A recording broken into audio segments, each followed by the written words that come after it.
Ok, entonces,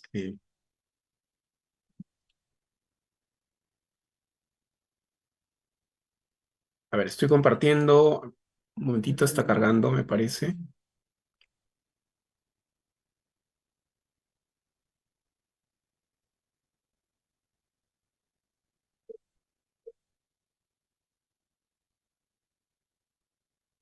El tema de historia de la ciencia es un tema que está viniendo últimamente en el examen de admisión. Han venido preguntas en el examen del 2024-2, ok, 2024-1. ¿Ya? Vamos a también a comentar, leer algunas de las preguntas que han venido en relación a estos temas, ok, sobre historia de la ciencia. Bueno, básicamente vamos a orientar la clase en función a las eh, diferencias entre la ciencia antigua y la ciencia moderna, ¿ya? Entre la ciencia antigua y la ciencia moderna, las características generales de la ciencia antigua y de la ciencia moderna, eh, destacando sobre todo la astronomía, ¿ya? La revolución científica en la astronomía, ¿ok? Dado que las preguntas del examen están orientados, ¿ya? De esa manera. En el examen de admisión se han formulado preguntas sobre, por ejemplo, Copérnico. Ha preguntado sobre De Revolutionibus de Copérnico, que es su obra más importante, ¿ya? Donde se formula, aparece la teoría heliocéntrica del universo. ¿Ok? Bien. Entonces, vamos a hablar sobre todo de las revoluciones científicas, ¿ya? Vamos a comparar y sobre todo vamos a destacar la contribución de Copérnico, el respaldo que le dio Galileo y Kepler al copernicanismo, ¿ok? Al copernicanismo. Bien, ahora sí, confirmen, por favor, pueden ver la pantalla, dice Historia de la Ciencia. Sí, profesor. Sí, Sí, profe. maestro, sí se ve. Genial, muchas gracias. Ahora sí, entonces voy a ampliar un poco, ¿ya? Un tema de la filosofía de la ciencia. O sea, la historia de la ciencia se estudia, ¿ya? Dentro de la filosofía de la ciencia o lo que se conoce como epistemología, ¿ya? Los epistemólogos también estudian la historia de la ciencia, ¿ok? También estudian la historia de la ciencia. Ahora, entonces, vamos a poner un ejemplo de epistemólogo que se preocupa por la historia de la ciencia, ¿ya? Un ejemplo de esta preocupación la encontramos en Thomas Kuhn, ¿ok? En Thomas Kuhn. Voy a retroceder, a ver, ahí está. Ahí, ahora sí. Entonces, ustedes ven en pantalla un libro, la imagen de la portada de la obra de Thomas Kuhn, La estructura de las revoluciones científicas, ¿ok? Esa obra es muy importante en cuanto a la historia de la ciencia. O sea, ese libro es un libro sobre historia de la ciencia, ¿ok? Es un libro sobre historia de la ciencia de Thomas Kuhn. Entonces, la historia de la ciencia, lo que quiero sostener es que la historia de la ciencia es el objeto de estudio de la filosofía de la ciencia. Es también objeto de estudio de la epistemología. ¿Ok? Un ejemplo es Thomas Kuhn y su obra Estructura de las Revoluciones Científicas de 1962. ¿Ok? Ahora, entonces, tenemos la obra de Thomas Kuhn como un ejemplo de libro de historia de la ciencia. ¿Ok? Un poco para que entiendas eh, cómo así Thomas Kuhn decide escribir este libro, ¿ok? Las motivaciones de Thomas Kuhn, ¿ok? Las preocupaciones o el interés por la historia de la ciencia surgen desde la universidad, desde su formación universitaria. Thomas Kuhn estudió física de carrera, estudió física, ¿ok? Y en el estudio de la física él descubre su pasión por la historia de la ciencia. Él culmina sus estudios y se convierte en profesor de historia de la ciencia. O sea, él va a dictar el curso de historia de la ciencia. Él no va a dictar el curso de física. Él va a dictar el curso de historia de la ciencia en la universidad. ¿Ok? Entonces, la historia de la ciencia es un curso universitario. En San Marcos también hay un curso de historia de la ciencia.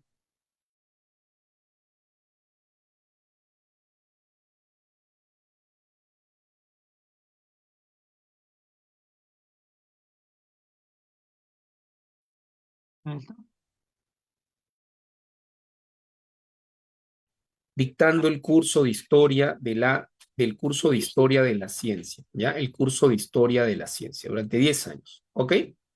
Entonces, después de 10 años, él, ¿qué hace? Él, después de 10 años, él va a publicar su libro, ¿ya? Su obra, esta obra que ves en pantalla. Después de 10 años, entonces publica su obra más importante. Esta obra es la más importante, la obra cumbre de Thomas Kuhn. Después de 10 años de clases, de lecciones, de recopilación de información, ¿me entiendes? De análisis, ¿ya? De reflexión, es que él saca este libro. ¿Ok? Entonces, este libro es un libro de historia de la ciencia. Pero no solo es un libro de historia de la ciencia en el que él recopile información, datos, o te hable de la revolución copernicana, de Galileo, de Kepler, de Tycho Brahe o de Newton, etcétera, sino que además es un libro de filosofía. Entonces, es un libro también de filosofía donde él introduce varios conceptos, varias categorías aparecen aquí, varios conceptos o categorías, como revolución científica, ciencia normal, ciencia extraordinaria. Él habla de la ciencia extraordinaria, de la ciencia normal, habla de las anomalías. Entonces, él lo que busca es organizar toda esa información, esos datos de la historia, tratar de darle una estructura, ¿me entiendes? Un orden. Y él lo que va a destacar es cómo en la historia de la ciencia, sobre todo la ciencia antigua y la ciencia moderna, lo que va a ocurrir es una ruptura epistemológica, que él va a llamar una revolución científica. ¿Entiendes? Lo que se va a producir. Entonces, este libro nos permite orientar la clase sobre historia de la ciencia. Yo lo voy a considerar, lo he tomado como un modelo para poder orientar la clase y recogiendo también las preguntas del examen de San Marcos. ¿Ok? Entonces, la historia de la ciencia aquí aparece como el estudio del contexto de descubrimiento. Eso es la historia de la ciencia. Cuando uno estudia la historia, lo que está estudiando es el contexto de descubrimiento de las teorías científicas. Sí, las teorías científicas ya se descubren dentro de un contexto. Ocurre algo ahí. La época de Copérnico, de Galileo, los conflictos con la Iglesia Católica, la Santa Inquisición, o la época de Aristóteles y Ptolomeo. O sea, hay un contexto de producción de una teoría científica, de un pensamiento. Entonces, la historia está vinculada a aspectos sociales, económicos, psicológicos, que son el telón de fondo de estas teorías científicas. ¿Me entienden? Entonces, aquí es importante cómo se desarrolla la ciencia en el tiempo, en el devenir del tiempo. Por eso es que el tema de historia de la ciencia está estrechamente vinculado a la sociología del conocimiento. Eso tiene que ver más con la sociología del conocimiento y con la psicología social, también con la psicología social. No olvides que Thomas Kuhn en su libro también se basa en la psicología. ¿Ok? Ese libro es un libro no solo de historia de la ciencia, sino también vamos a encontrar análisis de tipo psicológico, psicología social, psicología de masas, para estudiar el comportamiento del científico dentro de la comunidad científica, o sea, dentro de las universidades que son instituciones sociales. ¿Cómo se comporta un científico? ¿Cómo toma decisiones a favor de un paradigma o en contra de un paradigma? Eso es lo que analiza Thomas Kuhn. Por eso Thomas Kuhn dice hay que esperar a que los viejos se mueran para que los jóvenes científicos puedan introducir nuevos paradigmas y estos paradigmas sean aceptados por la comunidad.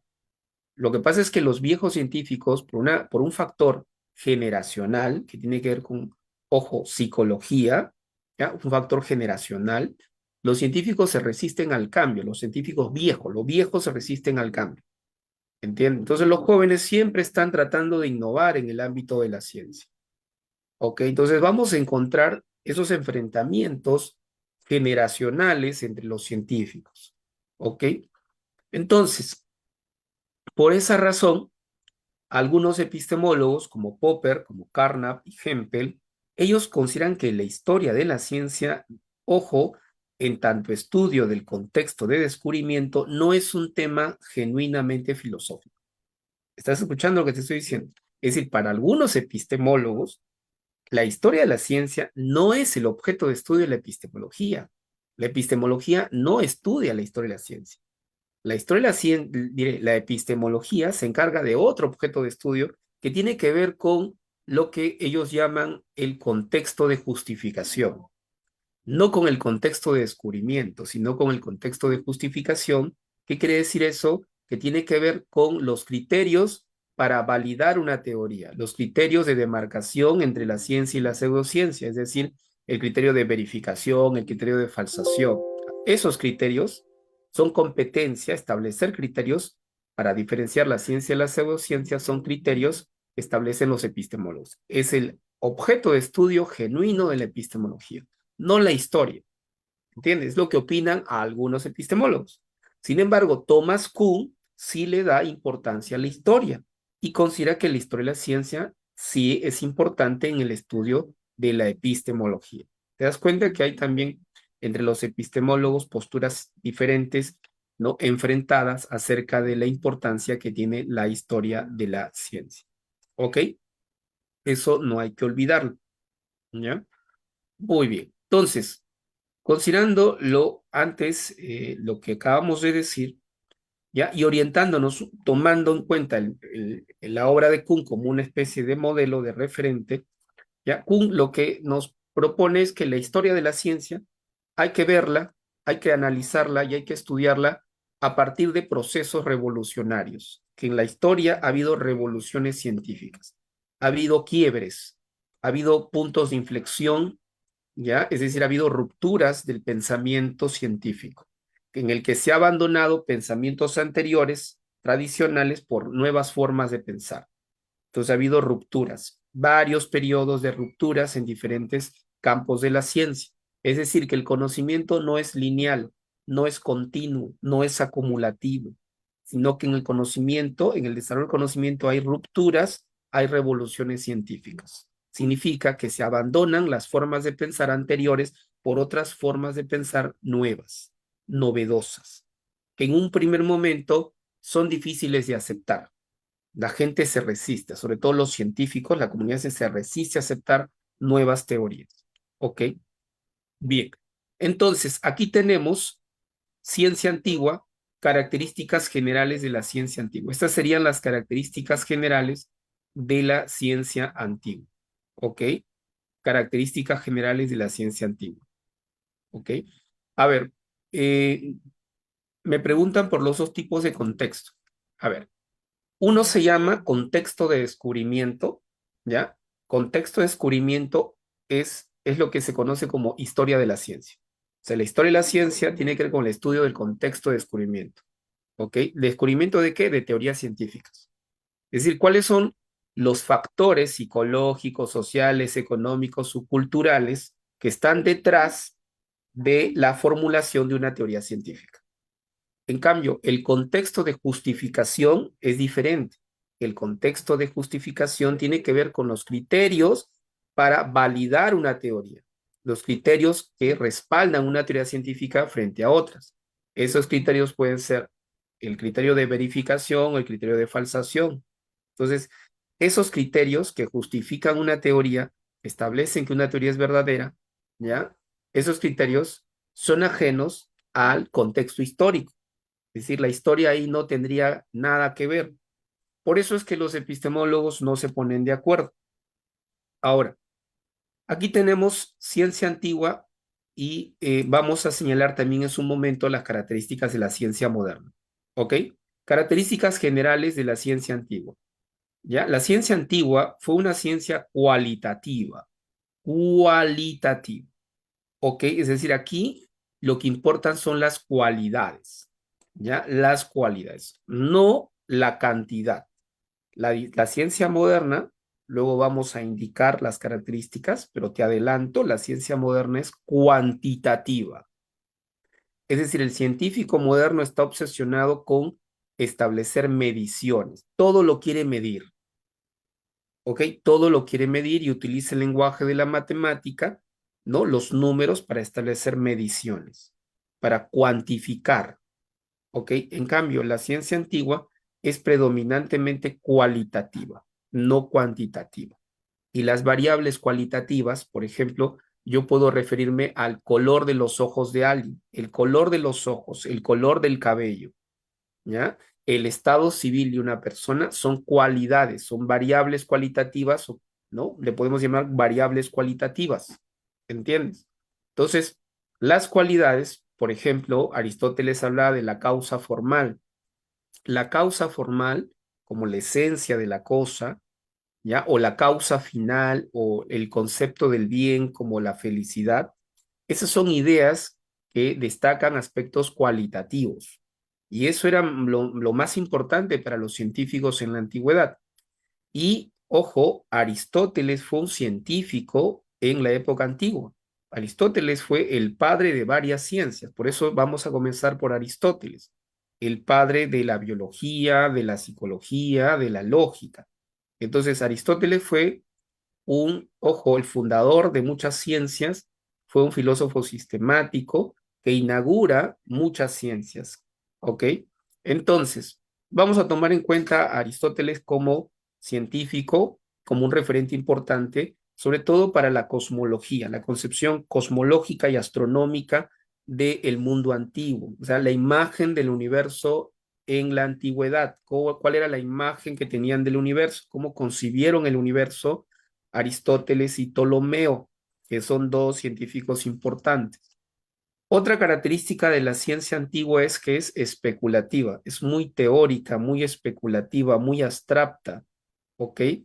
O sea, que se basa en una reflexión que está centrada en la razón, básicamente, en una razón pura, en una razón teórica, sin la intervención de la experiencia. O sea, la experiencia no interviene o no es determinante en las teorías científicas, ¿ok?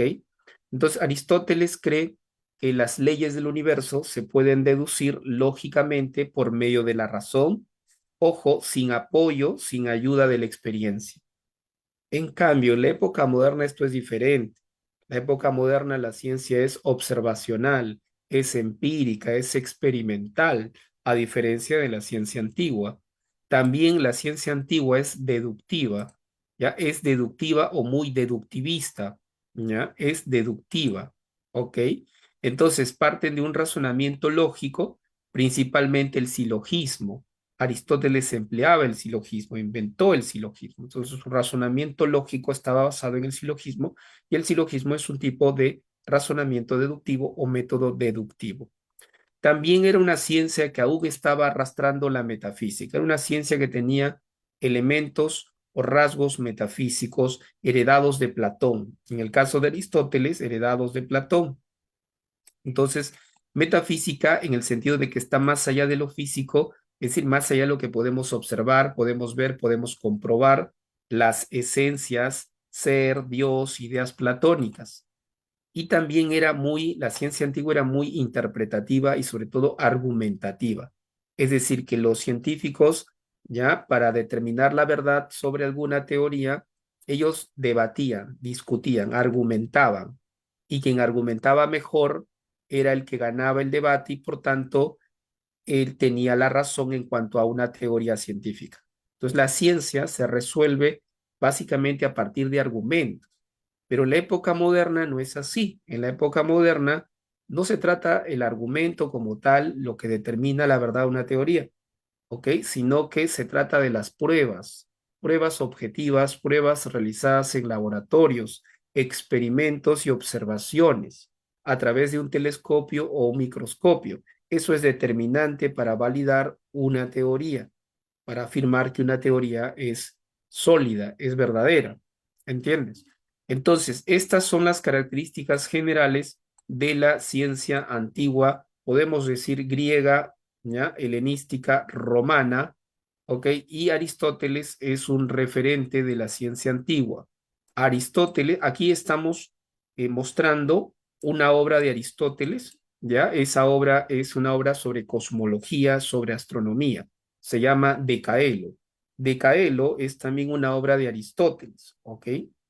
Decaelo, o sea, sobre los cielos, sobre los cuerpos celestes, sobre los astros, ¿ok? Aquí encontramos la imagen que tiene Aristóteles del universo, la imagen antigua del universo en Aristóteles, que luego vamos a verla también en Ptolomeo, porque Ptolomeo recoge esta imagen del universo que nos propone Aristóteles, de cómo está estructurado el universo, ¿ok?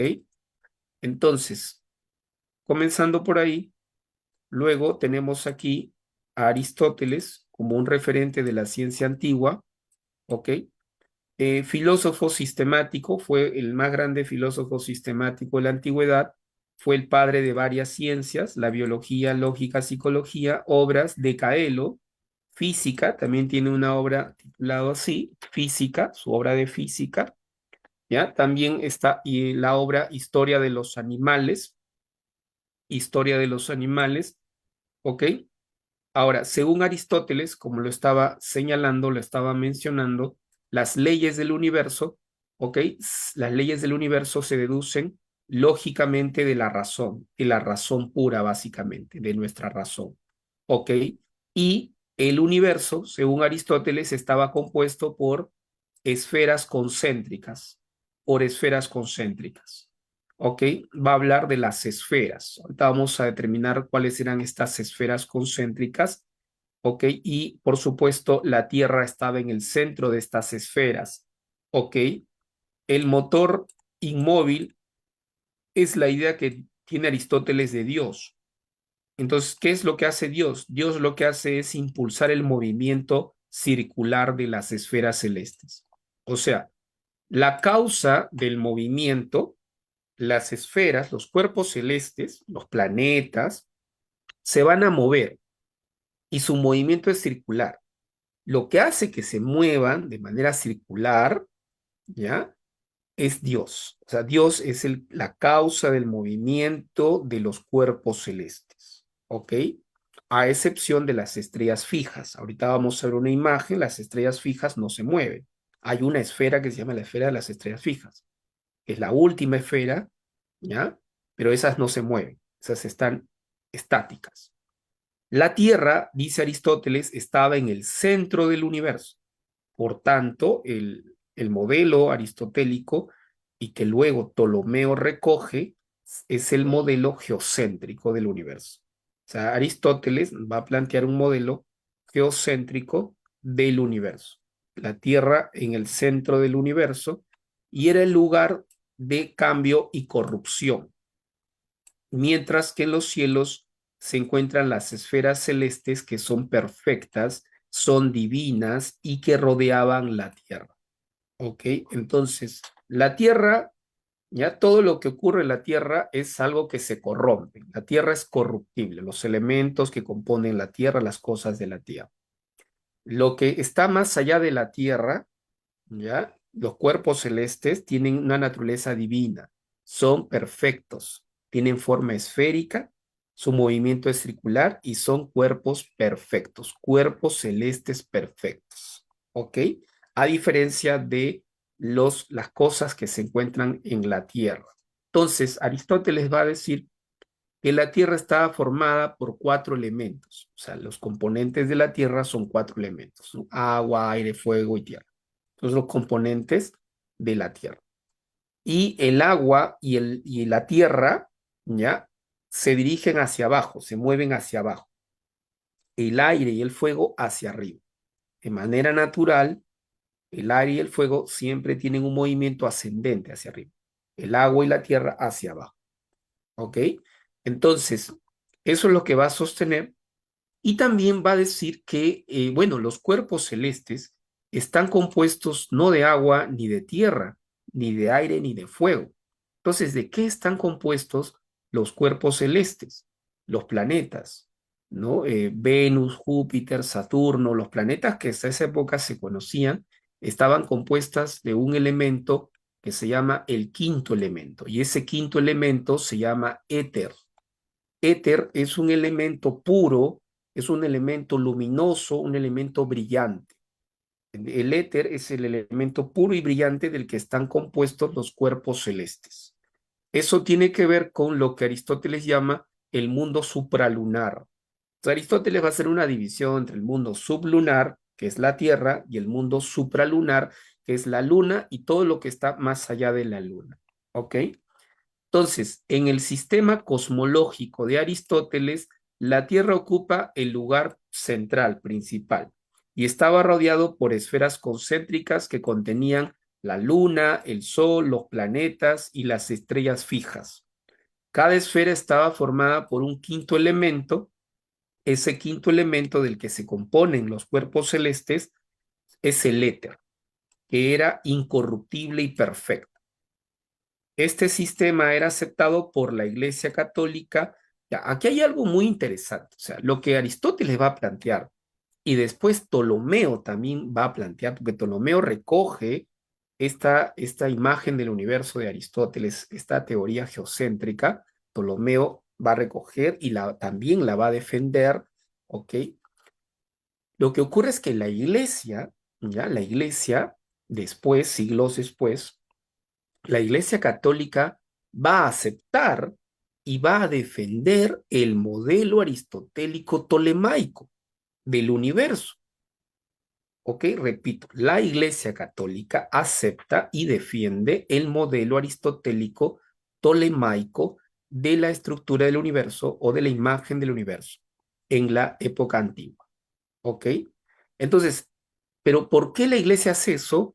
Porque esta teoría de Aristóteles y Ptolomeo, el geocentrismo, este modelo, ojo, es conforme a la Biblia, es conforme a la Biblia.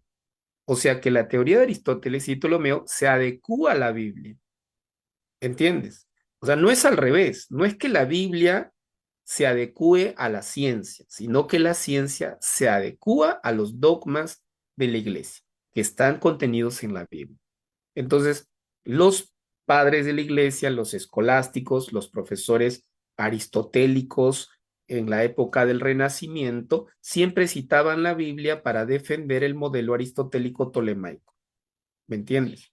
¿Ya? Entonces ahí, Salmo 93:1, tú has fijado, o sea, Dios Todopoderoso, tú has fijado la tierra firme e inmóvil. Se afirma en la Biblia que la tierra es firme e inmóvil. Y eso justamente es lo que de algún modo Aristóteles afirmó, por eso dicen que lo que Aristóteles dijo es conforme a la Biblia. Por tanto, la iglesia lo va a defender. ¿Ok? Bien. Entonces, estas citas bíblicas fueron los argumentos teológicos contra Galileo, contra Copérnico y contra Galileo, porque Galileo va a defender a Copérnico. Galileo viene después de Copérnico y va a defender la teoría heliocéntrica del universo. Y Galileo tiene que enfrentarse a la iglesia, al papa, etcétera. Hubieron conflictos, hubieron, digamos, censura y prohibición de la iglesia frente al modelo de Copérnico. Y Galileo pues tuvo que también enfrentarse a la iglesia, ¿ya? Entonces fue un momento, un periodo, hablando del siglo XVI, ¿ya? Siglo XV, siglo XVI, siglo XVII, un periodo muy tenso de conflictos porque la ciencia estaba desarrollándose, estaba progresando y estamos frente a una revolución científica, la más grande revolución científica moderna, y el protagonista fue Copérnico frente a la ciencia antigua, pero hubo una resistencia por parte de la Iglesia Católica y los profesores universitarios en aceptar el modelo copernicano. No querían aceptar el modelo copernicano porque durante siglos han aceptado y han seguido, ojo, han aceptado el modelo de Aristóteles y Ptolomeo y han creído que la Tierra estaba en el centro y que de pronto venga un científico como Copérnico y plantee algo radicalmente distinto, la gente no lo acepta, ni los científicos ni la gente de la calle. Entonces, tuvieron que pasar, ¿ya?, varios siglos para que el modelo copernicano sea finalmente Profesor, aceptado. aceptado. ¿Ok? Profesor, Dime, dime. regresando al punto anterior donde decía de que que la idea aristotélica estaba de acuerdo con lo que decía en la Biblia, em, quería señalar de que también la Iglesia Católica o mejor dicho, la Biblia, la idea que se plasma en la Biblia sobre Dios, es también, o sea, se inspiró, se copió, se podría decir, de lo que dijo Platón, el cual es la idea de Platón, ¿no? Que digamos, que la idea de Platón, que era algo perfecto y que las personas normales como nosotros como que apuntábamos a ese ideal de Platón. Entonces, la iglesia también tomó ese modelo para poder escribir o pues escribir sus ideas, ¿no? En la Biblia. Entonces, se podría decir que también la Iglesia católica o los que escribieron la Biblia se inspiraron en un filósofo como es Platón. Bueno, hay dos cosas, ¿no? Lo que pasa es que Platón no propone el modelo geocéntrico. O sea, una cosa es, Aristóteles se basó en Platón, eso es cierto. Y Platón sí habla de los cuerpos celestes en el Timeo. Platón tiene un diálogo que se llama Timeo. Timeo es un diálogo sobre el universo, sobre el cosmos. Ahí está la cosmología o la astronomía platónica. Pero Platón no afirmó que la Tierra estaba en el centro. Esa afirmación no es platónica. La afirmación platónica es que sí, los cuerpos celestes son perfectos y la esfera es una figura geométrica perfecta. O sea, Aristóteles recoge eso, porque él va a afirmar que la luna, el sol y todos los cuerpos son perfectos, ¿ya? Que luego va a ser refutado por Galileo, porque Galileo va a observar a través de su telescopio y va a demostrar que lo que dijo Platón y Aristóteles era falso. Pero no es que la iglesia recoge lo que dice Platón, en realidad, más que Platón es Aristóteles y es Ptolomeo. Aristóteles, siglo cuarto antes de Cristo, y luego viene Ptolomeo, primeros siglos después de Cristo, año 100, año 1700, 1100, año 100, año 170, o sea, siglo II después de Cristo, que es lo más inmediato a la aparición de la Iglesia Católica, ¿entiendes? Entonces, Sí, profesor. Para ser honesta, no sé lo que dijo Platón sobre sobre los cosmos. Sí, es cierto. Me refería más a la idea de Dios en comparación con la no, idea de Platón. ya, pero debes recordar otra cosa, que tanto Platón como Aristóteles hablan de Dios, pero la idea de Dios es distinta. En Platón hay un demiurgo. Se llama demiurgo, es un dios artesano, artífice que interviene en el mundo, pero no crea. La idea de creación no está en Platón todavía, ni en Aristóteles. Y Aristóteles también habla de un dios que se llama primer motor inmóvil. O sea, ambos conciben a Dios y conciben que los dioses son perfectos. O sea, todo lo divino es perfecto. Esas ideas como que son muy comunes. Pero lo que quiero que entiendas es que eh, primero es Platón, luego viene Aristóteles y luego viene Ptolomeo. Entonces, Ptolomeo se basa en Aristóteles, lo cual es lógico, ¿no? Y Aristóteles se basa en Platón. Pero aquí la idea principal es el geocentrismo, es que la Tierra está en el centro. Y esa es la idea que Aristóteles y Ptolomeo van a plantear. Por eso es que el sistema, se le llama así sistema aristotélico tolemaico, así se llama el sistema del universo. El sistema o la imagen del universo en la antigüedad no se llama platónico, aristotélico, tolemaico, se llama aristotélico tolemaico, porque la contribución y la idea que van a plantear principalmente la formulan estos dos. Pero es cierto lo que dices, es que Aristóteles se basa en Platón para hacer algunas afirmaciones sobre los cuerpos celestes, sobre la idea de perfección, la idea de esfera, sí, eso sí es cierto, ¿ok? Ahora, pero ¿qué va a pasar después? Que la iglesia se va a enfrentar a las nuevas ideas que aparecen en el Renacimiento. con Copérnico, con Kepler, con Galileo, ¿ya? Se van a enfrentar, van a decir, no, la iglesia va a seguir defendiendo, va a defender el modelo aristotélico tolemaico, ¿ya? ¿Por qué? Porque es conforme a la Biblia. Entonces, esa era la posición de los teólogos, de los profesores aristotélicos en las universidades de esa época en el Renacimiento, siglo XV, XVI, sobre todo XVI y XVII, ¿ya? Ahora, aquí en pantalla, ¿ustedes qué pueden ver? ¿Ya? Aquí lo que pueden ver ustedes, ¿ok? Es justamente la estructura del universo que Aristóteles va a plantear. El mundo sublunar y el mundo supralunar. Esa es la división que establece Aristóteles del universo. ¿Ya? Tenemos el mundo sublunar y el mundo supralunar. ¿Ok? Entonces, el mundo sublunar es la Tierra. La Tierra es el mundo sublunar. O sea, lo que está debajo de la Luna, la Tierra. ¿Ok? Y lo que está más allá de la Luna y más allá de la Luna, el mundo supralunar. Entonces, el mundo sublunar, todo es cambiante, corruptible e imperfecto. Así es el mundo sublunar en la Tierra. Y dice, ojo, la Tierra es el centro del universo. ¿Ya? El centro del universo es la Tierra. Aquí está mal, tiene que decir Tierra. La Tierra está compuesta por 4 elementos, que hace un momento mencioné, agua, aire, fuego y tierra. ¿Ok? Los 4 elementos. El mundo supralunar es el mundo de los cuerpos celestes perfectos. Todos estos cuerpos son perfectos. No, ojo, no tienen manchas, ¿ya? No tienen manchas, no tienen cráteres, no tienen ninguna falla, ningún defecto. Son figuras, son cuerpos celestes perfectos, translúcidos, brillantes, porque están compuestos de éter. El éter es un elemento brillante, luminoso, puro, y tienen forma de esfera.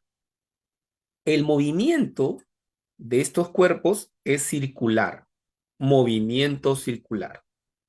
¿Ok? Movimiento circular y es un movimiento inmutable, o sea, siempre se mueve de esa manera, no hay otra manera en que se mueva.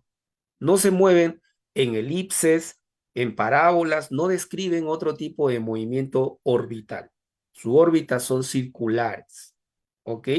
Los cuerpos celestes giran alrededor de la Tierra. O sea, el mundo supralunar es lo que gira alrededor de la Tierra.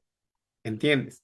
Gira alrededor de la Tierra. Entonces, aquí ya tenemos la imagen del universo aristotélica que recoge Ptolomeo. O sea, Ptolomeo se basa en Aristóteles, ¿ok? Entonces, para que tengan mayor claridad, aquí tenemos una imagen. Aquí está la cosmología aristotélica, la imagen del universo en la época antigua, ¿ya? La visión del universo aristotélica y que luego Ptolomeo también va a defender. O sea, Ptolomeo va a estar de acuerdo con algunas excepciones, ¿ya? Sobre el modelo aristotélico. Pues aquí puedes ver, ¿ya? Aquí están los 4 elementos, mira, que componen el mundo sublunar. ¿Recuerdas? El mundo sublunar, aquí están los 4 elementos. Tierra, agua, aire, fuego. Agua y tierra hacia abajo, movimiento natural hacia abajo. Aire y fuego, movimiento natural hacia arriba. Por naturaleza tienden hacia arriba y los otros hacia abajo. Mundo sublunar. Aquí están, los 4 elementos componen la tierra, son elementos de la tierra. Y aquí están los cuerpos celestes, mira. ¿Ya? La Tierra, acá está, mira el mundo sublunar y luego viene el mundo supralunar. La Luna, acá está la Luna, ahí puedes ver la Luna, ¿ya? La Luna, en primer lugar. Luego viene, aquí hay otro, ojo, un planeta que es Mercurio. Y luego viene el otro planeta que es Venus. Y luego, ojo, fíjense, en tercer, en cuarto lugar, está el Sol, miren. El Sol estaba aquí, ¿ve? Estaba después de Venus, ¿ya? Entonces, cada uno está en su propia esfera, ¿no? Ya está, en su órbita. Y aquí, luego del Sol, viene Marte. Marte, luego está Júpiter y luego finalmente Saturno. Esos eran los planetas, los cuerpos celestes que se conocían hasta la época de Aristóteles. Nada más. No hay otros planetas, otros cuerpos celestes.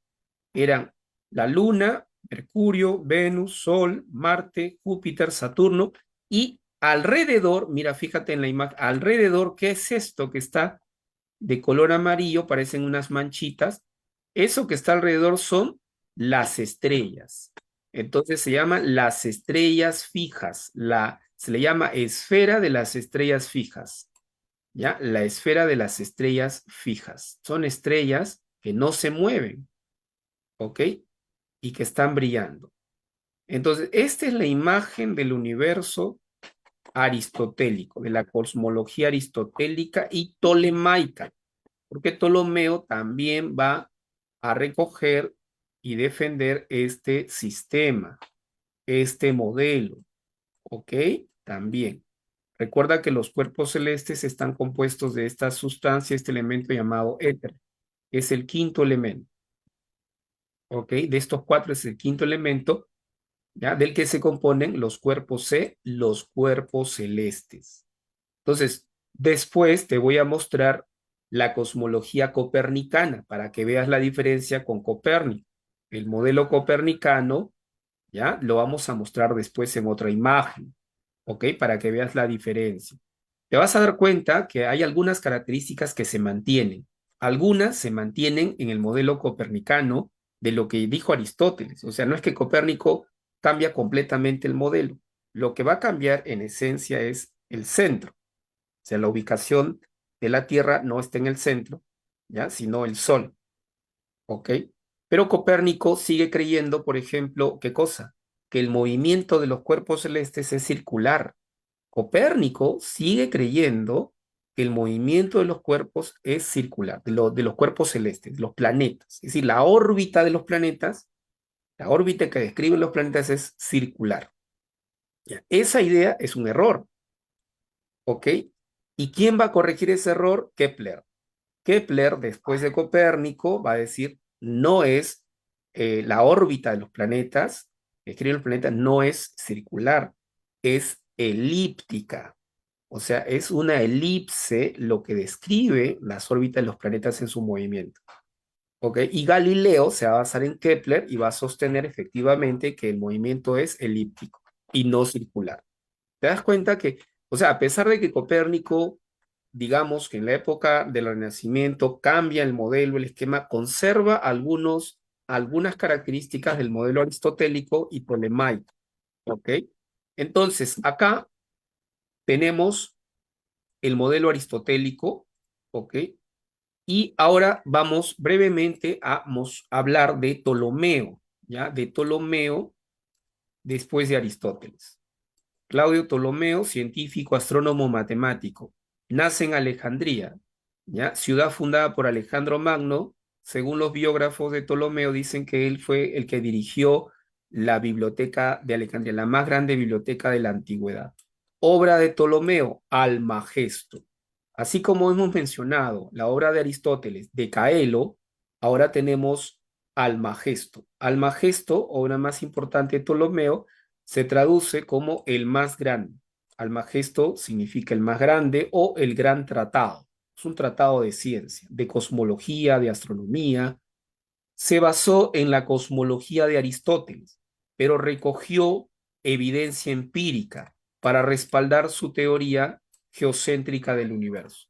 O sea, Ptolomeo, poco diferenciándose de Aristóteles, ¿qué hace? Recoge cierta evidencia empírica. Aunque Ptolomeo todavía no tenía un telescopio, sin embargo, recoge alguna evidencia empírica. No olvidemos que Alejandro Magno, cuando hacía sus expediciones, ¿ya?, de conquista, él iba a lugares remotos, ¿ya? Y traía especies, animales, objetos, ¿no? Animales, plantas, semillas de otros lugares, que ya Aristóteles de algún modo estaba estudiando, pero ya esto se va a poder realizar con mayor, digamos, sistematicidad con Ptolomeo, aunque todavía no contamos con la evidencia empírica suficiente, ¿ya? Que sí se va a lograr en la época moderna. Las órbitas de sus sistemas son excéntricas, en contraposición a las circulares y perfectas de Platón y Aristóteles. Aquí hay un dato importante, escuchen. Si bien Ptolomeo está de acuerdo con Aristóteles de que la Tierra está en el centro del universo, lo que sí va a cuestionar es que el movimiento de los planetas, de los cuerpos celestes, sea circular. Ptolomeo dice, no, el movimiento no es circular. Describe las órbitas de los planetas, describen otro tipo de movimiento excéntrico. ¿Qué quiere decir esto? Que no es circular, sino que puede ser de otro tipo de movimiento, y en ese caso podría ser una elipse, podría ser una parábola, pero es otro tipo de movimiento. Entonces, esto que está diciendo Ptolomeo se va a confirmar después con Copérnico, mire, con Kepler. Luego después se va a confirmar. O sea, ya Ptolomeo tenía la sospecha de que el movimiento de los astros no es un movimiento circular. ¿Entiendes? Pero esto se va a confirmar después. Su obra contiene un catálogo de las estrellas. Ptolomeo aportó con un catálogo de las estrellas, ¿ya? Y también estableció criterios para predecir eclipses e inventó un horóscopo, ¿ya? E inventó el horóscopo Ptolomeo, ¿ok? Entonces, Ptolomeo recoge el modelo aristotélico, ¿ok? Recoge el modelo aristotélico de la estructura del universo. Ahora, vamos a ingresar a la ciencia moderna y aquí nos encontramos con el protagonista de la revolución científica, la más grande revolución científica moderna. El protagonista fue Copérnico, ¿ok? Copérnico. Características generales de la ciencia moderna. La ciencia moderna es cuantitativa. La ciencia está basada en la medición, ¿ok? Los científicos quieren medirlo todo. Es observacional. Realizan observaciones con el telescopio o con el microscopio.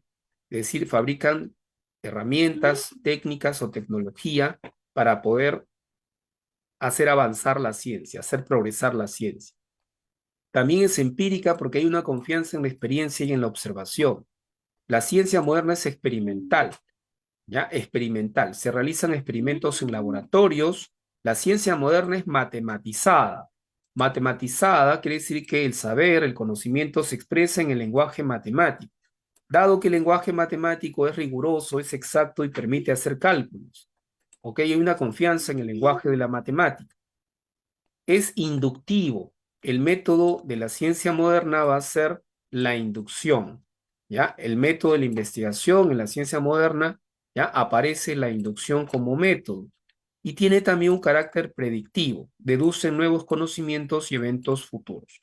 Estas son las características generales de la ciencia moderna, ¿ok? Y aquí tenemos ya a Copérnico. Copérnico, siglo XV, siglo XVI, fue un polímata. Un polímata, ¿ya? Es aquel hombre que domina todas las ciencias. Se dedica a una innumerable cantidad de actividades. Matemático, astrónomo, artista, inventor, ingeniero, etcétera. ¿Ya?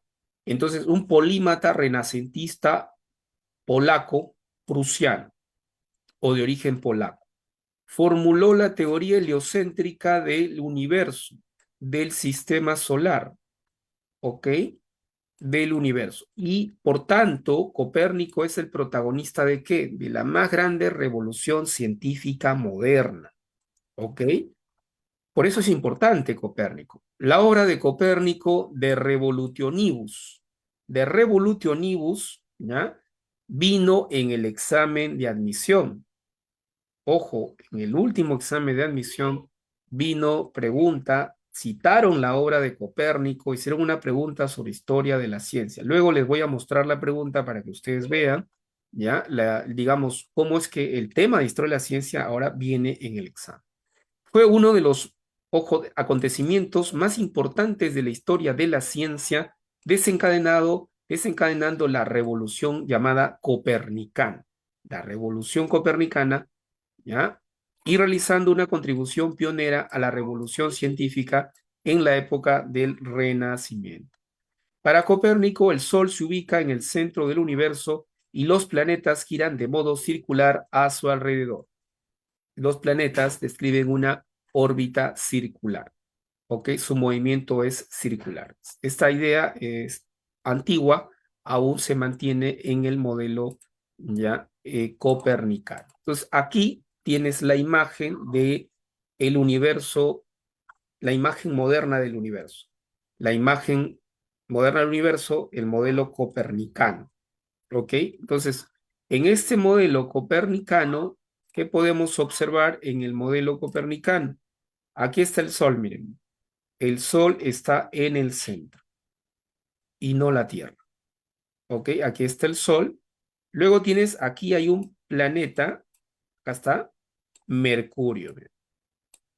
¿Ya? Mercurio, primero es el Sol, luego Mercurio, y luego está Venus. Venus está por acá, ¿ya? Venus, o sea, primero Mercurio, luego Venus, y luego el tercer planeta, acá está, mira, la Tierra.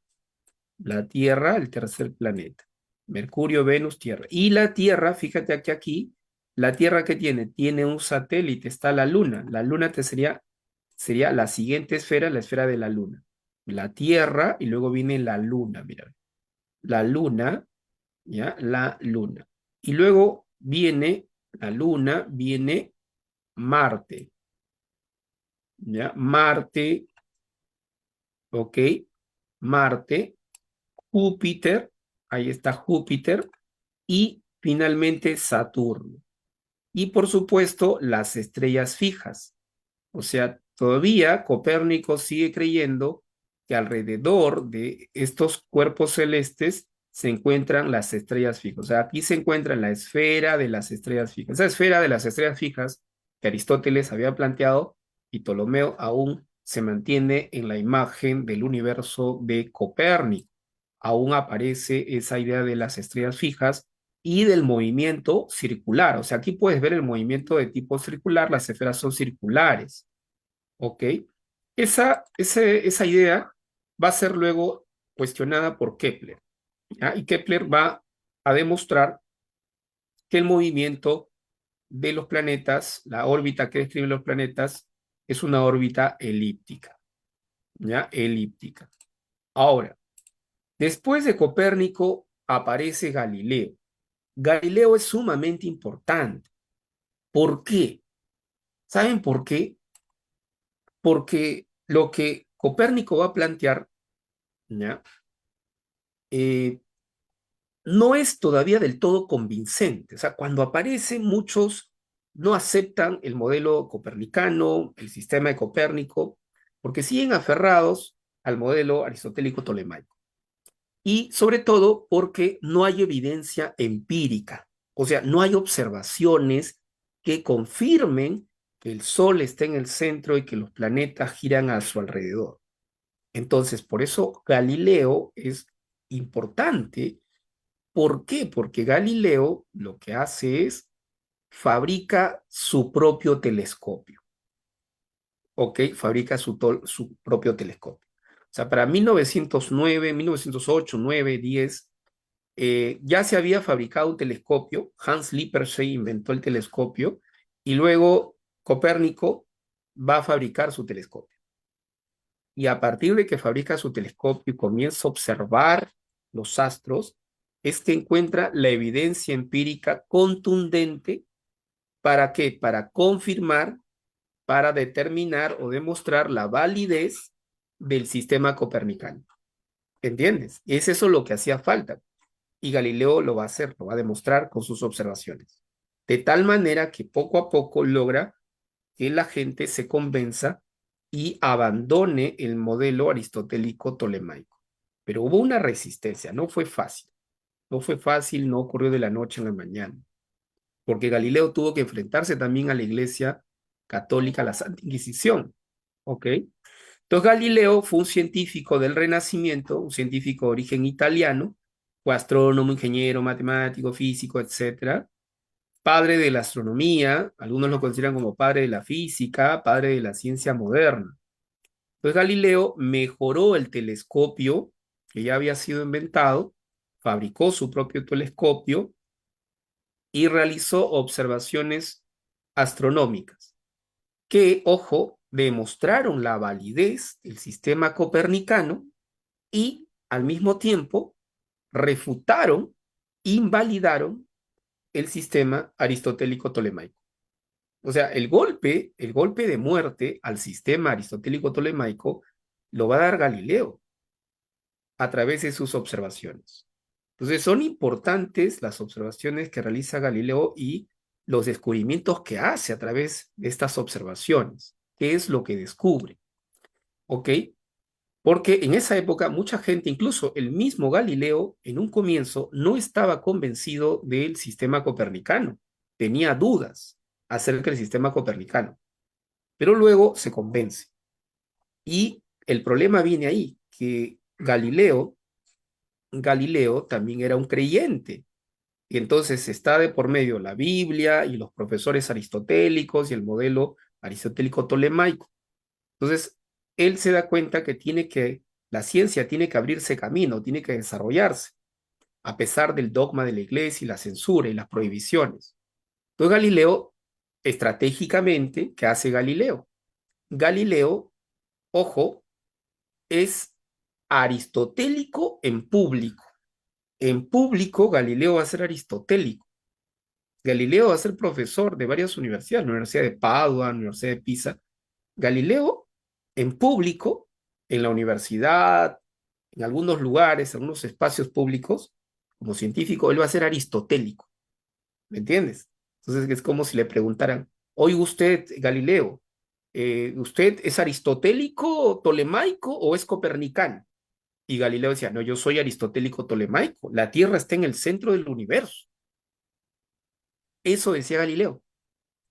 Pero, ojo, eso es en público, para evitar la censura de la iglesia, para evitar los castigos o las sanciones. En privado, Galileo era copernicano. Es decir, en privado me refiero en su casa, con sus amigos, los más cercanos amigos de Galileo sabían que él era copernicano, pero en público, para que no lo amenacen, lo censuren, ¿no? Entonces él se declaraba aristotélico tolemaico, ¿ok? Entonces la presión ya de la iglesia, la censura era muy fuerte. Su vida podía correr peligro y podían impedir que él continuara sus investigaciones. Entonces, era aristotélico en público y copernicano en privado, ¿entiendes? Desarrolló una física, ya desarrolló una física cuantitativa y matemática. Entonces, lo que Galileo hizo es, ojo, es sumamente importante porque demostró la validez del sistema copernicano, ¿entienden? Es fundamental, porque él va a defender, va a respaldar el sistema copernicano frente a bueno, profesores aristotélicos en esa época, teólogos, curas que estaban en contra. ¿Me entiendes? Consideraban que la propuesta de Copérnico era un acto de herejía, ¿entiendes? Era un acto de herejía, ¿ok? Entonces, esto era fundamental en esa época, ¿ok? Ahora, eh, voy a añadir algo al respecto sobre lo que estaba comentando de Galileo. ¿Qué es lo que observa Galileo y es lo que, digamos, permite refutar contundentemente el modelo que habían planteado Aristóteles y Ptolomeo? ¿Qué es lo que descubre con su telescopio? ¿Qué es lo primero que observa? Galileo dirige su telescopio primero hacia dónde. ¿Cuál de estos cuerpos celestes? La luna. Primero observa la luna. 1910, 1911 ya fabricó su telescopio, un telescopio que ha sido mejorado, a diferencia del primero que se inventó. Él observa la luna. ¿Y qué descubre? Descubre que la luna no es una esfera perfecta, no es una esfera traslúcida y perfecta como se había pensado. La luna tiene irregularidades. La luna tiene cráteres. La luna presenta cráteres y presenta montañas. Esas observaciones y lo que él obtuvo, el descubrimiento, fue contundente, porque ya comenzaron a dudar del modelo aristotélico tolemaico. ¿Entiendes? Lo primero que descubre al observar con el telescopio. ¿Qué más? ¿Qué otra cosa ya descubre al observar con el telescopio? ¿Qué es lo que va a observar?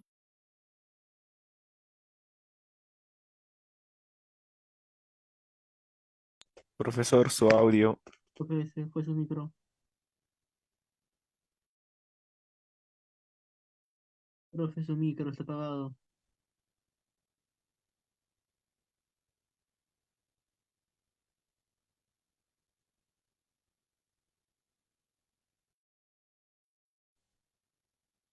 Profe, su micro.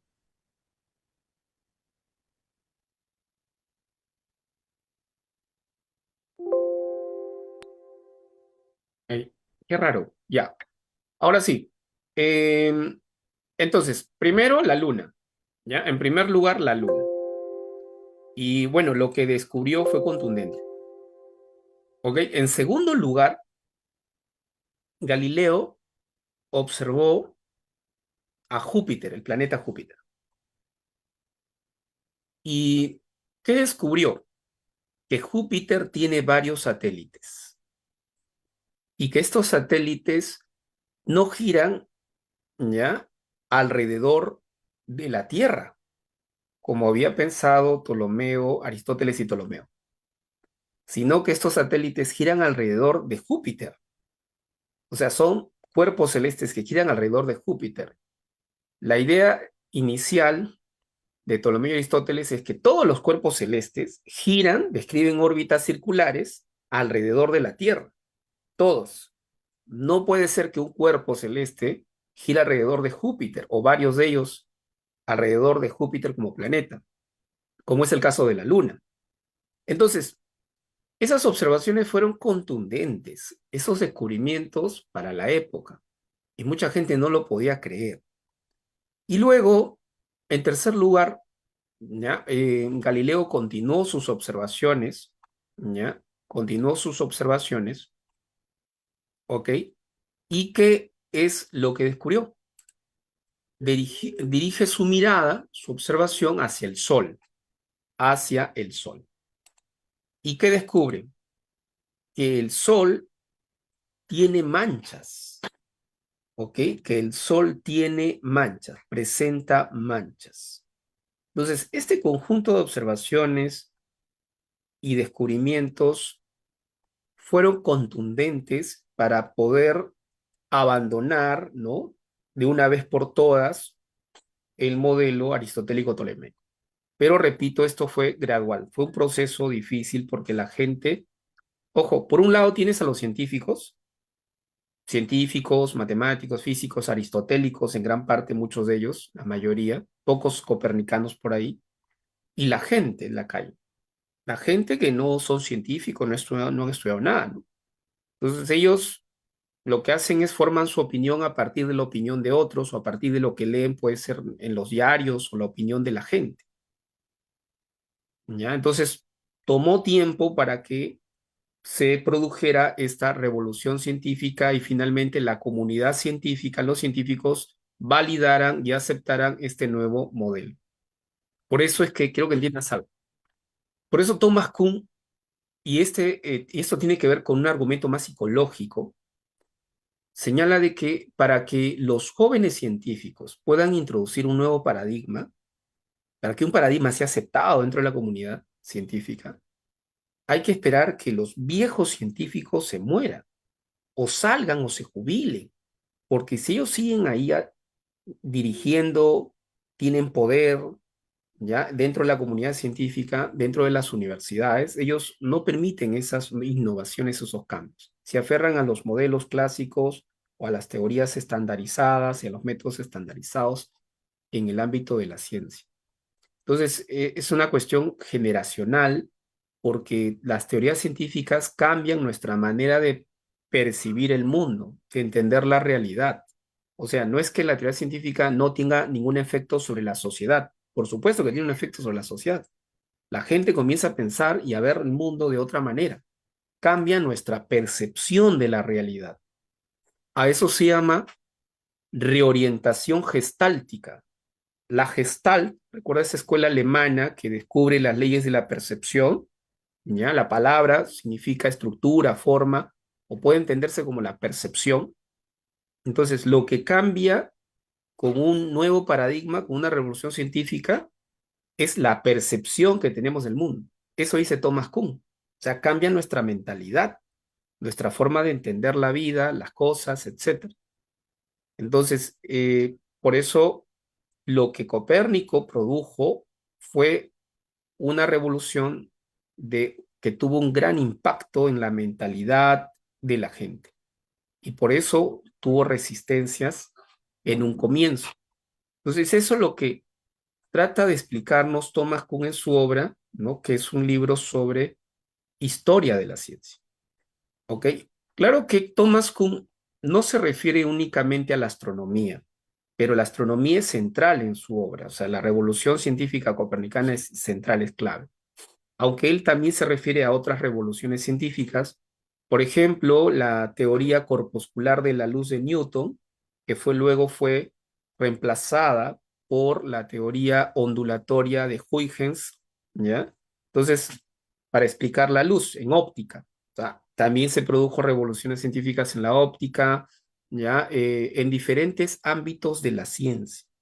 Entonces, es lo que trata de sostener y convencer, ¿no? Convencernos, Kuhn, de que así es como la historia de la ciencia se va desenvolviendo, ¿ya? En el tiempo, ¿ok? Muy bien. Ahora voy a compartir rápidamente las preguntitas y de paso por ahí voy a coger la preguntita que vino, ¿ya? En el examen. Vamos a...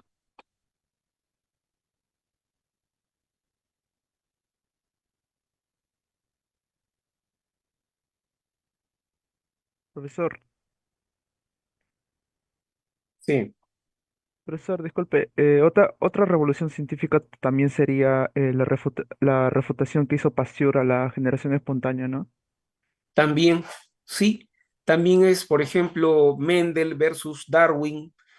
Otra revolución científica es la teoría de la relatividad especial de Einstein, ¿no? De 1905, luego la teoría de la relatividad general frente a la mecánica newtoniana, la mecánica clásica de Newton. También es un ejemplo de revolución científica.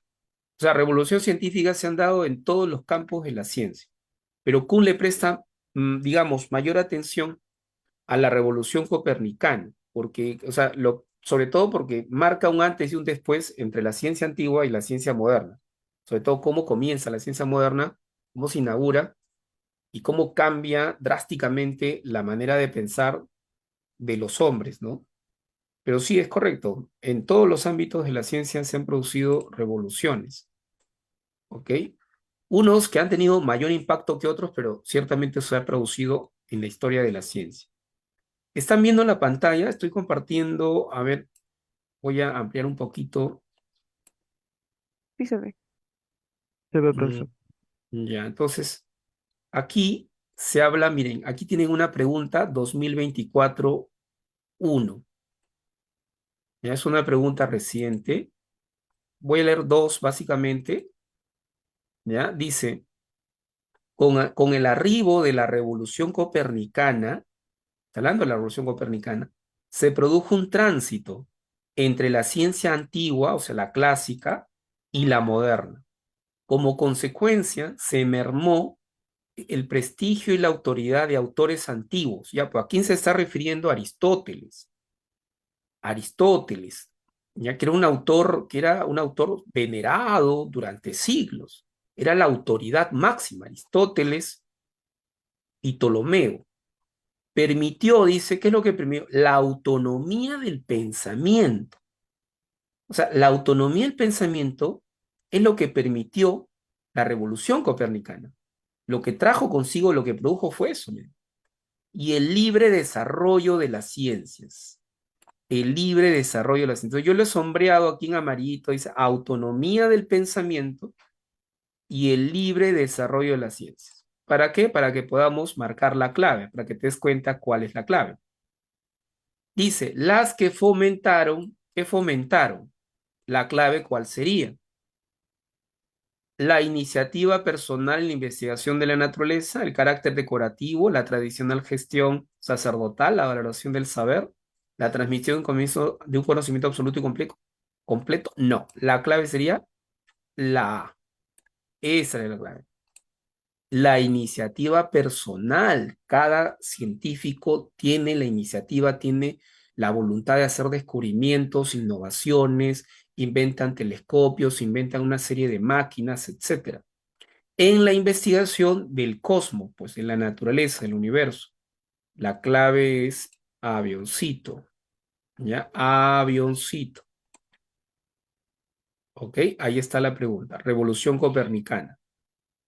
¿Ok? Por aquí vamos a... Aquí hay otra preguntita que tiene que ver con el sistema geocéntrico. El sistema geocéntrico. Y aquí está la preguntita sobre de Revolutionibus. Miren, aquí está en San Marcos, han citado la obra de Copérnico. Miren. Ahí está. Pregunta 3, dice, en la publicación original de la obra de Revolutionibus de Copérnico se incluye un prólogo escrito por el editor Matías Osiander, en el que presenta una interpretación, lo he subrayado, lo he sombreado en amarillo, una interpretación no realista, sino instrumental de la teoría de Copérnico. Sin embargo, es sabido que ni Kepler ni Galileo aceptaron tal interpretación instrumentalista, pues esta suponía que, ya, aquí te está hablando de una interpretación realista y una interpretación instrumentalista de la teoría de Copérnico, ¿ok? Entonces, cuando se dice realista, la palabra realista aquí se está usando en el sentido de un conocimiento objetivo, o sea, que se basa en los hechos, en la realidad. ¿Ok? Y si es un conocimiento realista, objetivo, que se basa en los hechos, en la evidencia empírica, ¿ok? Y no una interpretación instrumentalista con otros propósitos, con otros fines, entonces la clave se desprende fácilmente. Dice, pues esta suponía, es sabido que ni Kepler ni Galileo aceptaron tal interpretación instrumentalista, pues esta suponía que de algún modo tenías que abandonar la otra interpretación o tenías que de algún modo traicionar la otra interpretación de tipo objetivista, es decir, realista. Entonces, pues esta suponía que Copérnico habría traicionado su compromiso de una descripción objetiva de la realidad. Ahí está. Tú revisas las otras no encajan, no coinciden, no tienen que ver con esa interpretación realista.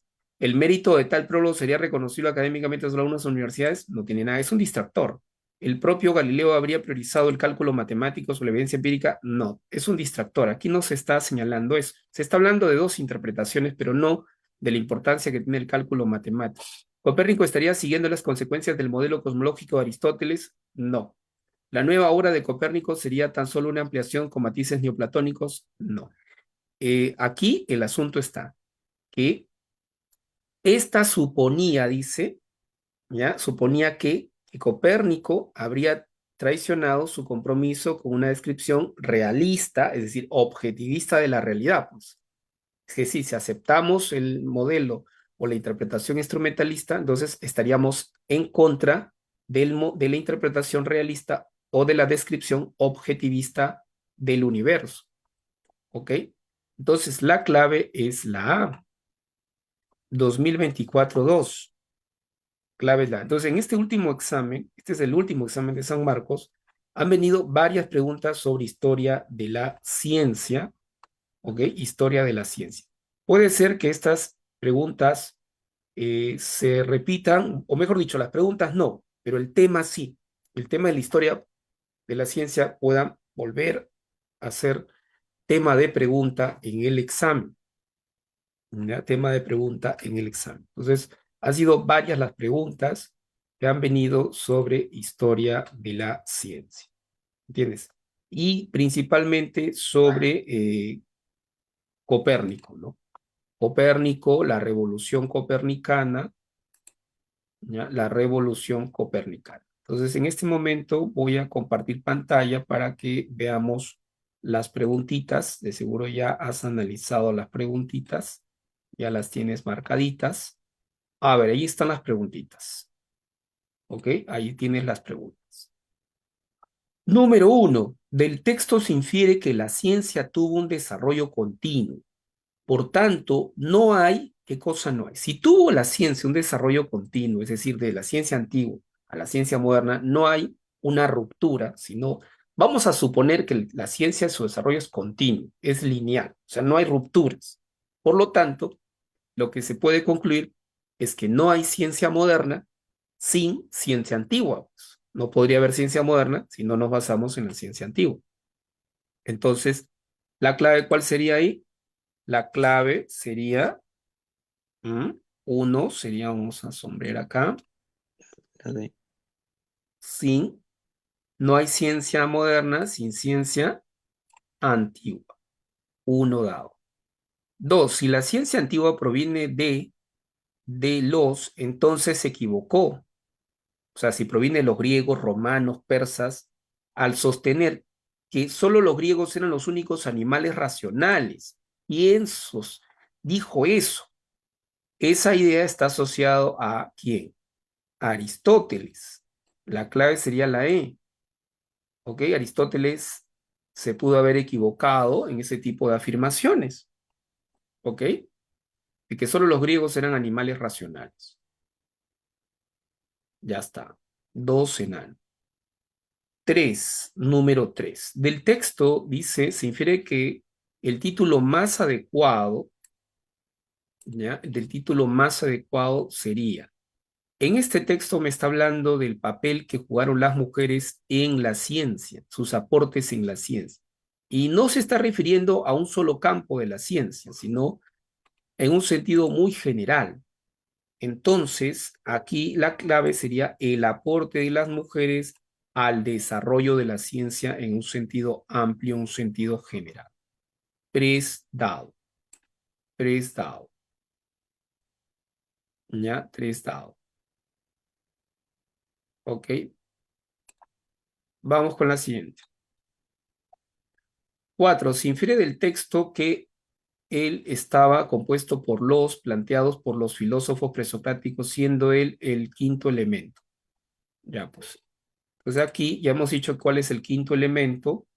La clave sería el éter, ¿cierto? La clave sería la C. 4 casas, mundo sublunar, 4 elementos, éter. 4 casas. 5. Se infiere del texto que él se mueve hacia abajo y él se mueve hacia arriba. 5, clave, enano. El agua, el aire son de naturaleza pesada y ligera respectivamente.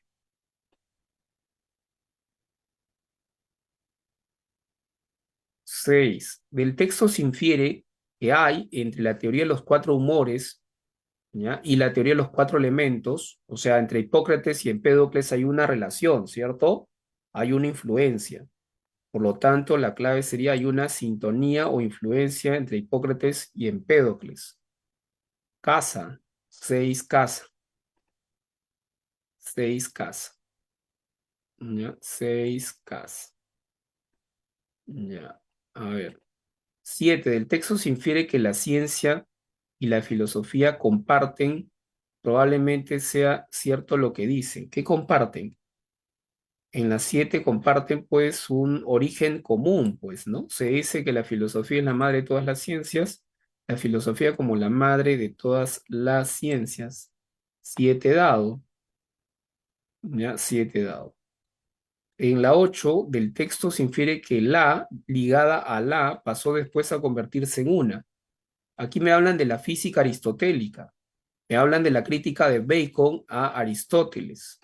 Bacon, que introduce una nueva lógica y una filosofía empirista, ¿no? Y el ataque a Aristóteles. 8, la clave en la 8 sería entonces la E, la física aristotélica, la metafísica y la física matemática.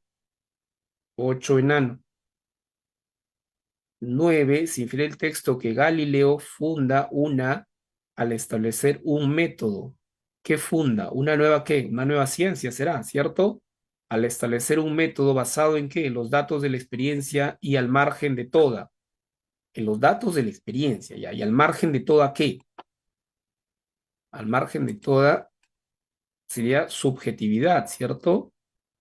Arbitrariedad, subjetividad. 9 sería subjetividad, ciencia nueva, nueva ciencia, cuantitativo. Un método cuantitativo, un estudio cuantitativo. 9, la D de dado, ciencia nueva, cuantitativo, subjetividad. 9, D de dado. 10, se infiere del texto que y en particular la astronomía se fundamenta en, por tanto, su teoría del conocimiento es de 10. Entonces, en la 10, las ciencias, ¿qué tipo de ciencias? Naturales, pues, ¿no? La astronomía es una ciencia natural. ¿En qué se funda? En la observación de la naturaleza, por tanto, su teoría es de conocimiento, su teoría de conocimiento es de tipo empirista, pues. Casa, 10 casa, 10 casa, ¿ya? 10 casa. 11, Thomas Kuhn, se infiere del texto que los que eran llamados planetas porque eran cuerpos terrestres, cuerpos errantes. 10, 11, estamos en la 11. 11 sería cuerpos celestes que no tienen un lugar fijo, por eso son errantes, ¿ya? Errantes. Acá se señala eso, ¿no? El planeta deriva de un término griego que significa vagabundo, vagabundo, expresión empleada aún en las épocas posteriores a Copérnico para distinguir los cuerpos celestes dotados de movimiento o que vagabundeaban entre las estrellas de aquellos que mantenían fijas sus posiciones relativas. Correcto. 11 casa. 12, se infiere del texto que los conocimientos astronómicos y cosmológicos en la antigua Grecia, pues creían que el clave, ¿qué creían?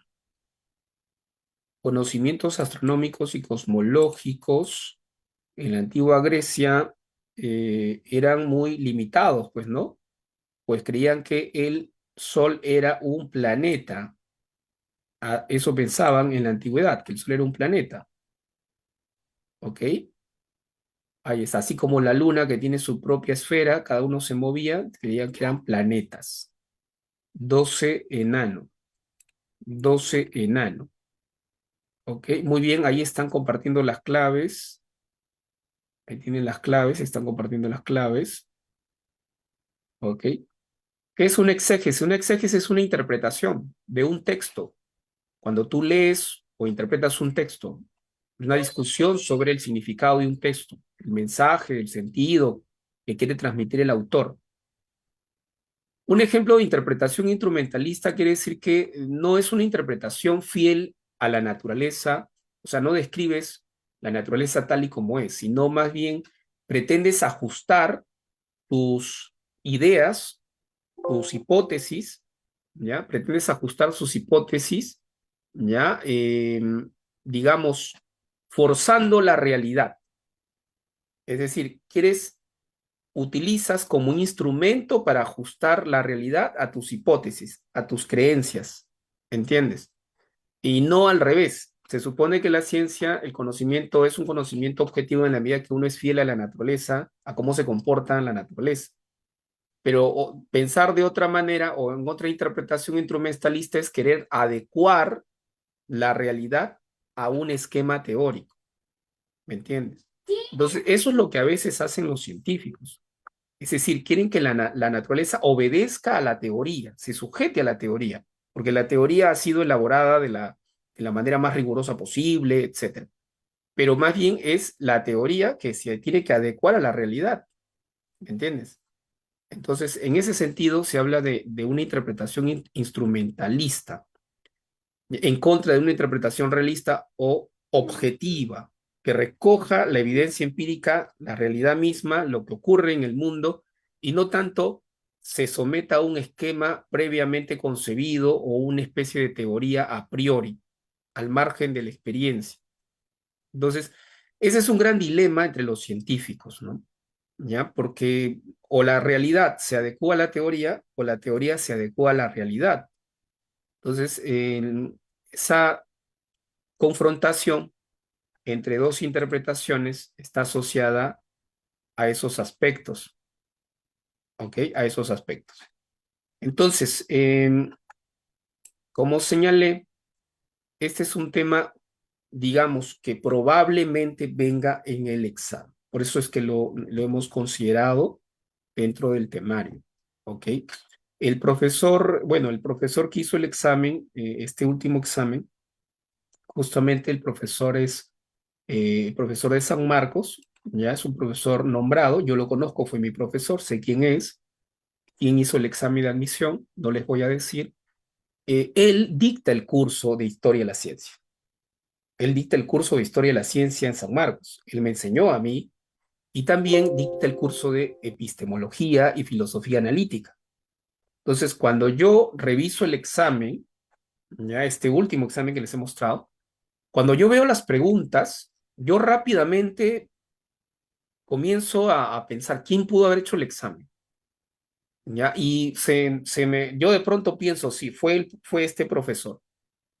Y luego yo lo que hago es, bueno, consulté, he corroborado, me he comunicado con profesores de la universidad, porque yo también dicto en San Marcos, pero yo dicto como contratado, en calidad de contratado, y me confirman que efectivamente fue él, ¿no? Él hizo el examen. Y ese profesor dicta el curso de Historia de la Ciencia, Epistemología y Filosofía Analítica. Entonces, si él vuelve a ser contratado para el examen, o sea, para hacer el examen es un contrato aparte, o sea, es un dinero aparte que le pagan al profesor nombrado, no es el sueldo mensual, es adicionalmente eso gana un dinero, entonces él tiene que contratarlo para el examen. Entonces, si lo vuelven a contratar, él va a volver a hacer preguntas sobre historia de la ciencia, ¿me entienden? Porque es el curso que dicta su especialidad. Eso es lo que quiero que entiendan, ¿ok? Entonces, por eso nos queremos adelantar un poco a eso, hay que prever, de repente lo vuelven a contratar para el examen y él va a meter más preguntas de historia de la ciencia, ¿entienden? Entonces, es más o menos lo que podemos prever. Puede ser que a él y a otros de repente lo contratan y tratan de orientar las preguntas hacia otros temas, pero de hecho va a venir filosofía política, una de ética, filosofía política, historia de la ciencia o epistemología, estética también, una o dos preguntas, ¿ok? Muy bien, jóvenes, ahí nos vamos a quedar. Cuídense mucho. Disculpen ustedes el problema técnico que tuve. Pronto, la próxima semana, ya la academia está haciendo todo lo posible para que no tengan ruido ahí en el local. Podemos dictar la próxima semana en el local. ¿Ok? Las disculpas del caso, cuídense mucho.